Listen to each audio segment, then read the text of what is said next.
We are live back with another, another playoff episode. This hasn't happened yet.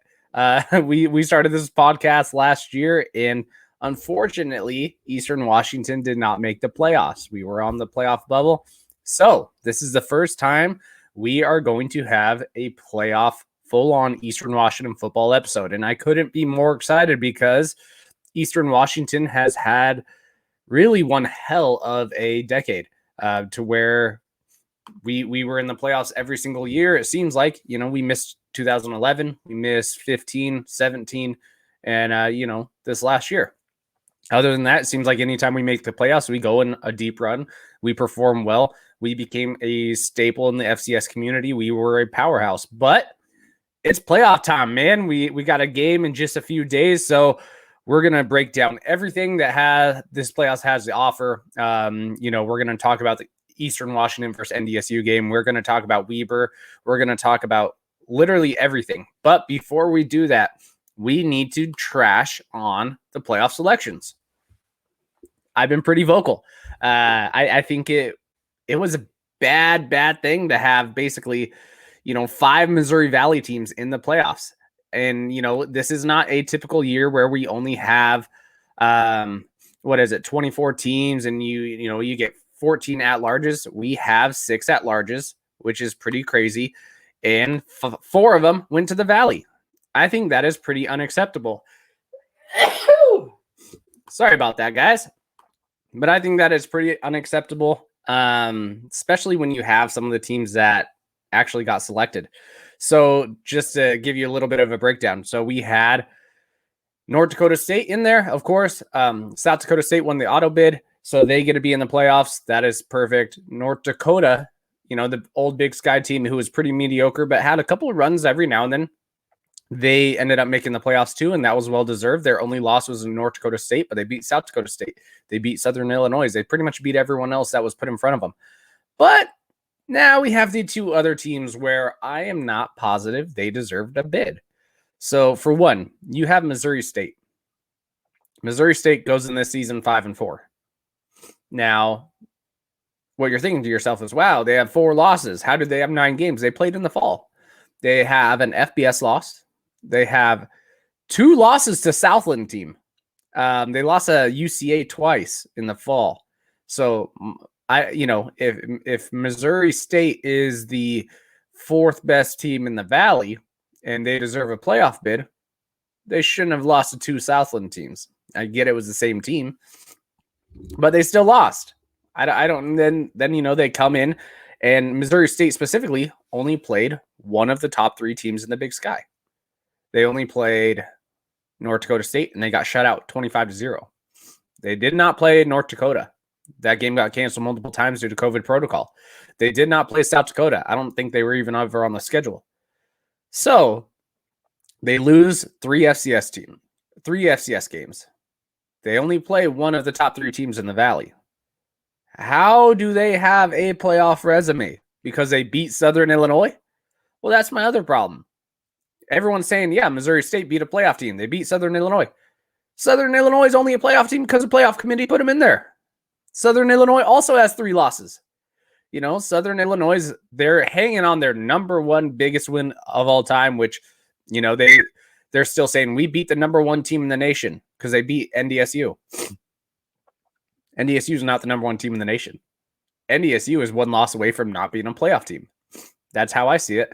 And then, they got curb stomped by North Dakota. They got shut out like 48-14 by, South Dakota State. It was pretty remarkable. And then they got beat by Missouri State. I just don't get how realistically they are a playoff caliber team. Hey, I will be right back. Give me 2 seconds. Someone is at the door.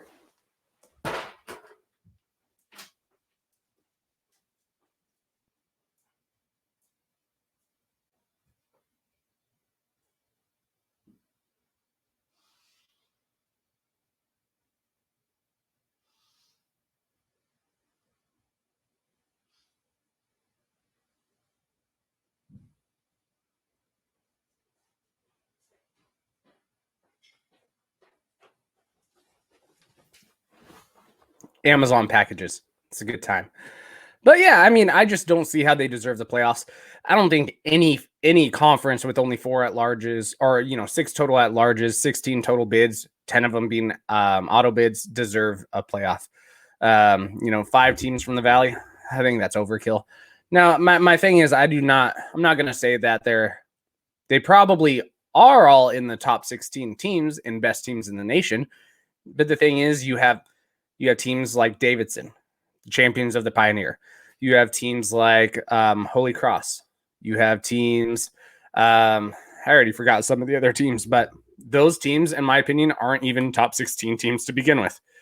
So typically in a playoff, you're not getting the best 16 teams. You're not getting the best 24 teams. You are getting 10 champions from their conferences and then the best 5 teams. I don't think Missouri State is one of those best 5 teams. I don't think Southern Illinois is one of those best 5 teams. I mean, 6 teams, whatever you want to call it. UC Davis should feel a little shamed. They are ranked above both of them. But UC Davis decided to opt out themselves because of all the cancellations that they had at the end of the year. And they didn't want to wait around for a couple weeks to potentially be or not be in the playoff field. It is a little weird. I think Richmond has a chance. They went 3-1. Sure, they don't have the wins. Their only losses to JMU. And it's not like, it wasn't that competitive, but it also wasn't a 48 to 14 point game like Southern Illinois had or whatever to SDSU. I don't even know what the score was, but it was something bad like that. So I just, I don't see why the committee would have put 4 teams at the at-larges from the Valley, 5 teams total. I just don't get it. But it is what it is. It happens. We're going to see exactly how this playoff works. But we are going to talk a little bit about the rest of the Big Sky because we got 2 bids. If UC Davis stayed, maybe we would have had 3. I don't know. But we got Weber State. Now, the committee was only doing 4 seeds. Weber State was ranked top 3 all year in all the polls. They got shafted. If you're looking at pure resumes, they have a better resume than James Madison. Maybe not the same name. And I would argue, I would probably put James Madison above Weber just because of the name and the history and what James Madison was able to accomplish. And, they beat Richmond pretty well. But Weber State, if you're just taking out the names completely, you're looking at strength of schedule, you're looking at resume. Weber State 100% has a better resume. Weber State did not get seeded. So the 4 seeds, South Dakota State, number 1, Sam Houston State, number 2, which I think is well-deserved. I think both of those deserve a top 2, top 3 seed. James Madison, number 3, and then Jacksonville State, number 4. Now, people are kind of hating on my Jacksonville State opinion. I think Jacksonville State is kind of well-deserved. Of course, I don't think they had the strongest strength of schedule, but they played in the fall, and they played 4 games. Their only loss was to Florida State, where they actually looked pretty damn good for the first 3 quarters. Then they beat an FBS team. They beat Florida International, I believe, or Florida Atlantic, one of those schools, and they actually manhandled them. Now, that Florida team is not a good FBS team. They are not ranked in the top 25 of the FCS when you look at all the analytics, but it's still an FBS win. Jacksonville State comes in this season at the end of the year with 9 wins, most in the FCS. Pretty hard to not give them a seed. They did lose to Austin Peay in a close rivalry game, which Austin Peay has been pretty decent in the last few years, but they are not that same team. But they had a hiccup. Is losing 1 game but winning 9 games better than going 5-0 with a couple Hail Mary type of wins? No, I actually like Jacksonville State getting one of those 4 seeds. I think it is well-deserved. But if you're just looking at pure resume, Weber deserves it over James Madison. Delaware deserves it over James Madison.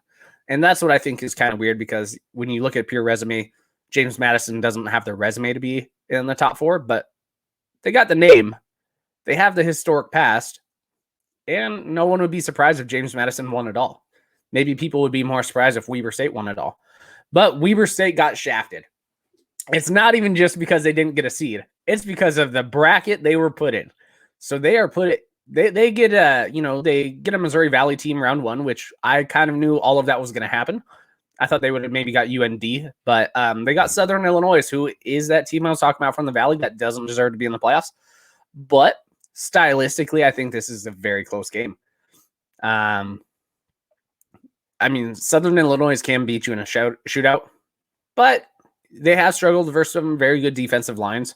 So we will see what Weber can do. But let's say Weber gets past this first game, which I think it is pretty close to a 50-50 game. I'd give the slight edge because it's in Ogden to Weber State, but Southern Illinois can beat Weber State.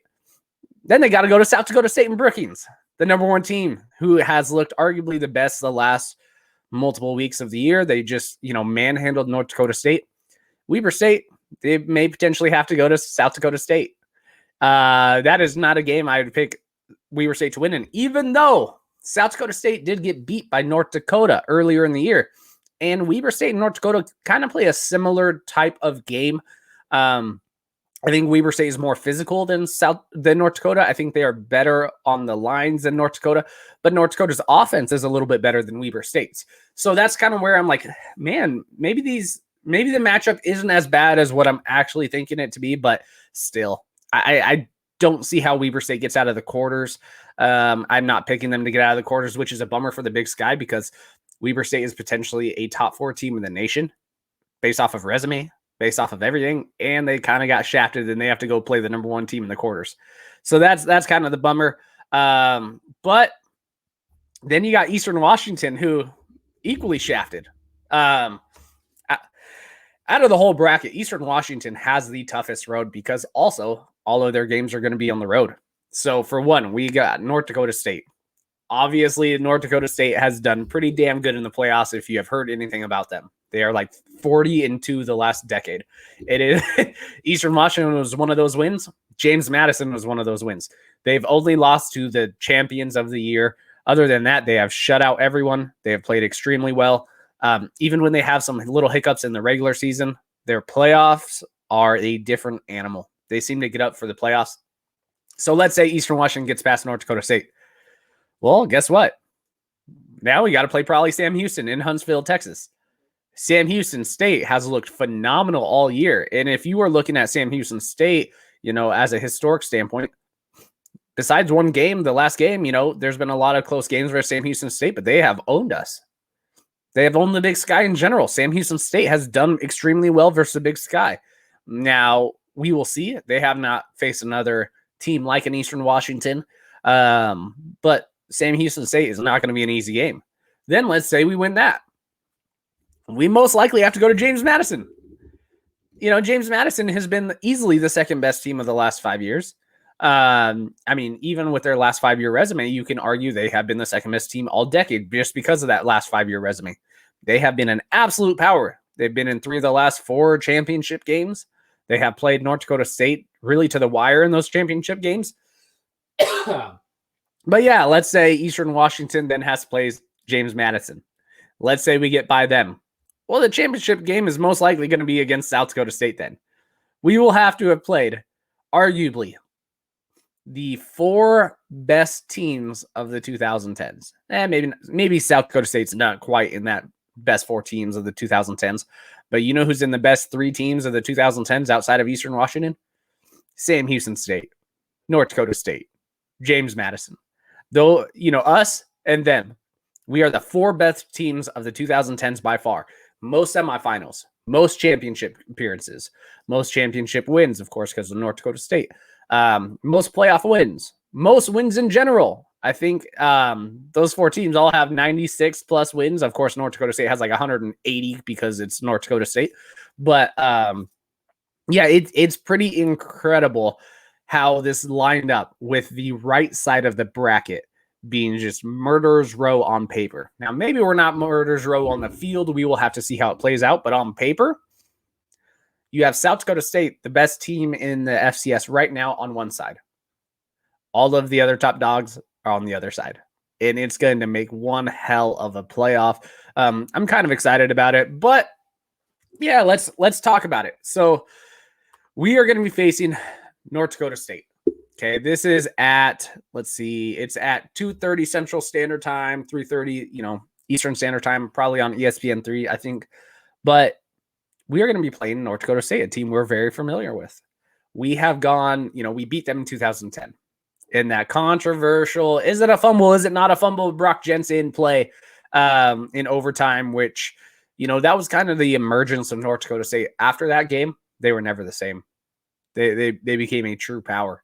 And, you know, arguably the best team in FCS history in 2013, arguably the best franchise in FCS history. They've done everything that a program would wish to obtain. But okay, we beat them in 2010. Next time we play them is in 2016 because we avoided them throughout the playoffs. We should have got them a couple more times, but of course we failed. We failed in the semifinals, but we played them in 2016 in the Fargo Dome. That is the only other time we have played them in the Fargo Dome. And we had one hell of a battle. It was an overtime. You know, I forgot what the score was. Was it 45-40 or something like that? Cooper Kupp was playing. He had 2 touchdowns, 60 yards in the first half, got injured to where he was not able to play the second half. Gage Gubrud in his second game lit up North Dakota State. Since then, no one has been able to put as many points on North Dakota State all decade as Eastern Washington was able to that year. That was in the Fargo Dome. But North Dakota State won in overtime. Gage Gruber did throw a couple interceptions that kind of ended the game, but you know, it was his second start as a walk-on. He did extremely well, and of course, we all know what Gage Gruber brought to the table after that game, especially because the game before that Fargo Dome game, we beat Washington State. You know, this guy was a gambler. He was a true baller, but we lost to North Dakota State. Then in 2017, North Dakota State came to Eastern Washington because we did a home and home with them. They absolutely blew the brakes off of us. We lost our head coach. We lost 4 players to the NFL that year.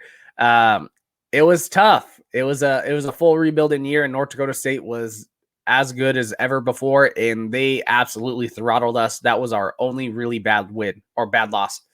Then 2018, we make a run in the national championship game. North Dakota's on the other side of the bracket. They make the run too.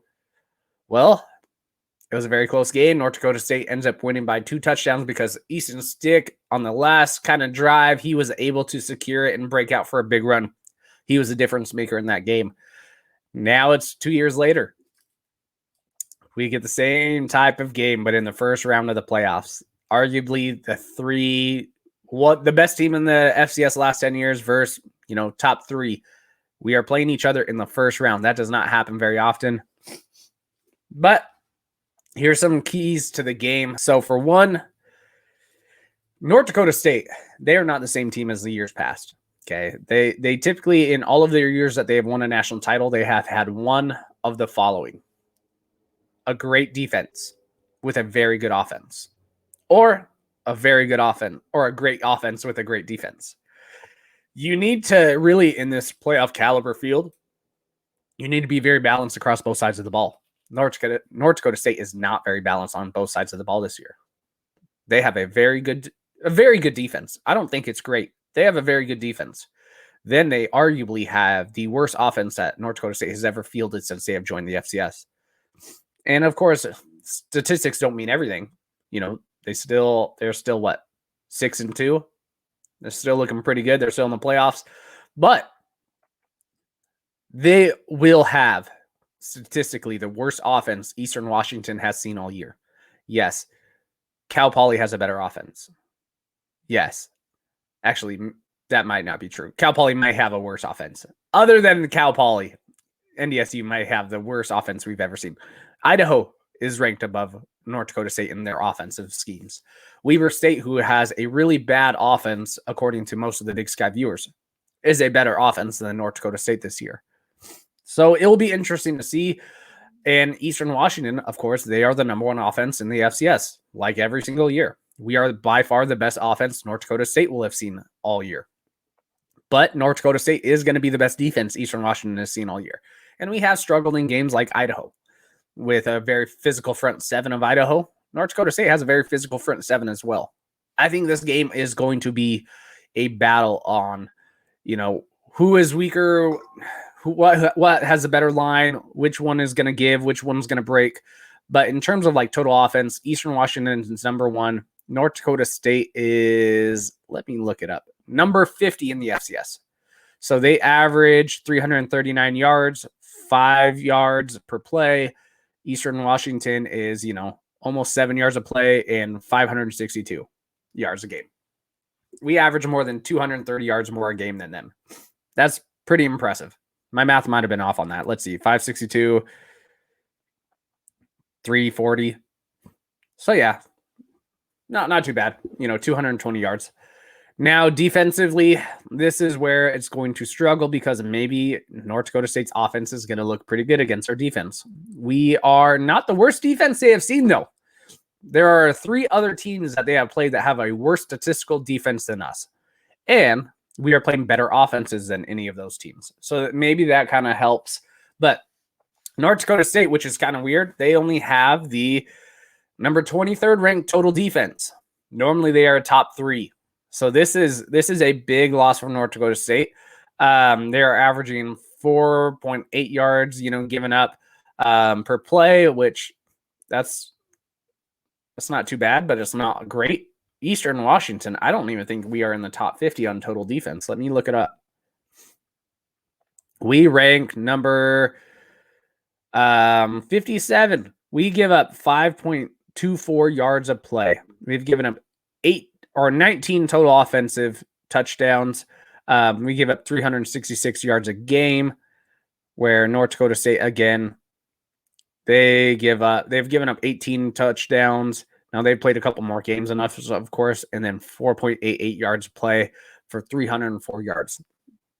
If you're looking up at the matchups, Eastern Washington has a good chance to win this game, but it's in the Fargo Dome, but it's North Dakota State playoff football, and it's just North Dakota State in general. Can you really say North Dakota State is not that good?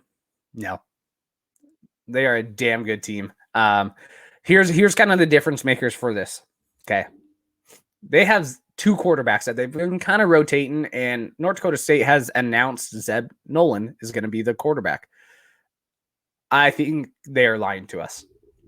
North Dakota State with Zeb Nolan, if Zeb Nolan is playing, here's my honest opinion on Zeb Nolan. He does not move well. He does not read the defense well. He does not throw well. He is arguably one of the worst quarterbacks in the FCS. I really do believe that. If Zeb Nolan is playing the whole game, I think Eastern scores more than North Dakota State. I think our defense can handle Zeb Nolan more than it can handle North Dakota State can handle Eric Berrier. I think that is a game where we win by multiple TDs. But North Dakota State has this freshman kid who looks a lot like, my opinion on him, so this is Cam Miller. He looks a lot like an inexperienced Easton Stick. The dude's athletic. The dude can throw. He makes some questionable decisions because he is a freshman, but he's athletic and he can run. He can make defensive lines look like an idiot. So if Cam Miller's playing, which I really do think he will, Eastern Washington has struggled when you have those running style quarterbacks who can, our defensive line is fairly young, fairly inexperienced. They've played pretty well against the run. There hasn't been one true running back who has rushed over 100 yards against Eastern Washington this year. North Dakota State is a running team, but there's been a quarterback who's run over 100 yards. There's been a quarterback who's run over 200 yards. We saw that in Idaho. If Cam Miller's playing, this causes for some concern in my book, because if Cam Miller's playing, our defensive line seems to be susceptible to making a wrong decision when a quarterback can make multiple decisions. If the quarterback can extend out of the pocket and either run for a first down or just toss it right over the heads of our defensive line, it seems like our defensive line makes a couple of misreads. And that's what happened in Idaho. That triple option kind of that Idaho was running. It wasn't a triple option, but it was an option, really screwed us. When that backup quarterback for UC Davis came in, he started running all over us. Given an option for someone to throw a run really seems to be hurting our defensive line. But if Cam Miller's playing, we just need to really put a spy on that guy. We need to put a spy, because I think everywhere else we match up fairly well with. Our defensive line is very good against the true running back fashion. Now, North Dakota State has some phenomenal running backs, but they're also injured in that position. So it'll be interesting to see. But if Cam Miller can extend the plays, if he can, chip away 3, 4, 5 yards of play, well, guess what? Eastern Washington's offense is not going to be on the field that well. And if they're not in the field that long, well, North Dakota State can probably have a good chance to beat Eastern Washington. Now, we have, I would say, a better matchup versus our wide receivers versus our DBs. Limu Jones is huge. Andrew Boston is big. All of the DBs from North Dakota State don't seem to be very big. It should be interesting to see that matchup. If we can get it to our wide receivers and they don't drop, which cool thing is there's not going to be any wind. We should be able to throw fairly well as long as our offensive line can hold NDSU's defensive line intact, where maybe we don't break up right away and have Eric Berrier scrambling behind the line of scrimmage for 100 yards. I think Eastern has a decent chance. This is one of those games that I do think it is 50-50. But we will see. We will see exactly what happens. Now what we're going to do is we are going to pick every single game in the playoffs, and then we will pick, of course, Eastern Washington and NDSU last. But, okay, so the first game, we're just going to go to the 1 seed. South Dakota State takes on Holy Cross. Give me South Dakota State. Give me South Dakota State by a lot. Southern Illinois takes on Weber State. Man, this one is tough. I really do. I think since it's in Ogden, that definitely benefits Weber State. Give me Weber State 24, Southern Illinois 21. Weber State wins. Delaware versus Sacred Heart. Oh, man, guess what? This whole left side of the bracket has a lot of favorable first-round matchups besides that Weber State one. Delaware beats Sacred Heart 47-14. Davidson versus Jacksonville State. So this is Davidson.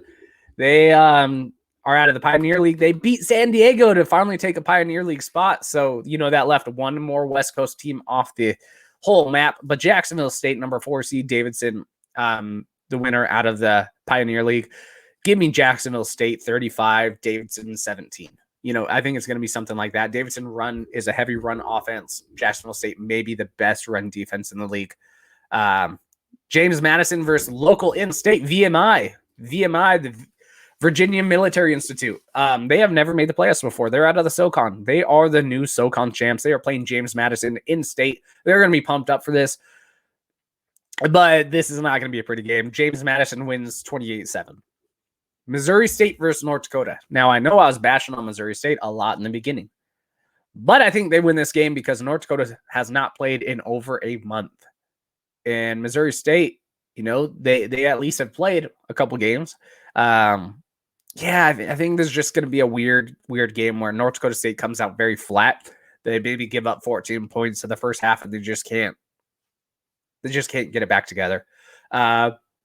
Missouri State wins 28-21. That's my prediction. All right, then Sam Houston State, the number 2 seed versus Monmouth. Monmouth is an underrated team. They're better than a lot of teams are giving them credit for, but they are playing Sam Houston State, which I think Sam Houston State is a damn good team this year.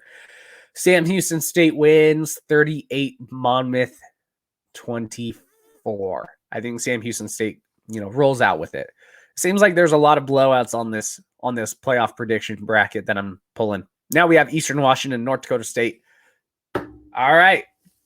This is going to be the game of the week. This is everyone's game that they are most tuned in to see. It will be the most viewed game of the first round, I believe. Those two historic powerhouses, I don't have to keep bragging it up or talking about it. But North Dakota State, Eastern Washington travels to the Fargo Dome. Give me Eastern Washington 34, North Dakota State 31. I think it will be a 3-point game. I think this is a coin flip type game. But you are on the Eagles Power Hour podcast. We are going to pick Eastern Washington to win this game. And then we're going to go to Huntsville. Well, I will be live at the game as long as Eastern Washington makes it. So that's what I'm looking for because I am in Houston. So perfect. Well, guys, that was the episode. It was just a quick, 30-minute playoff episode because we wanted to just put something out there. But Apple Podcast has been a little bit weird. So, yeah, we will see. But guys, thank you so much for listening. If you can rate us, if you can subscribe, if you can like us, if you can share us, all of that helps with the podcast ratings. You can find us on Apple, Google, Spotify, and on our new YouTube channel, which, that needs a little extra love too. So if you guys want to watch a podcast instead of listen, you can always go on YouTube. You can type in Eagles Power Hour. We will be there. But yeah, thank you guys for listening, and I hope you all have a great day. Boom.